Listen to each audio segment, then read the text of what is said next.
We should always remember that safety comes first.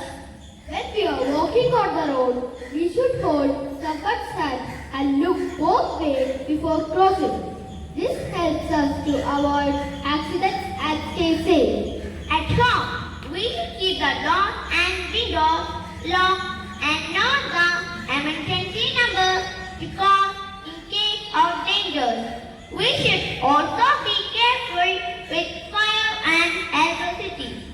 When we are at school, we need to be careful and look out for each other. Follow school rules and guidelines. Treat others with kindness and respect.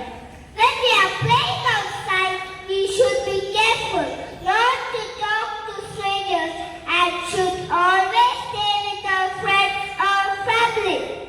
Safety is everyone's responsibility. We should always follow the safety rules and remind others to do the same.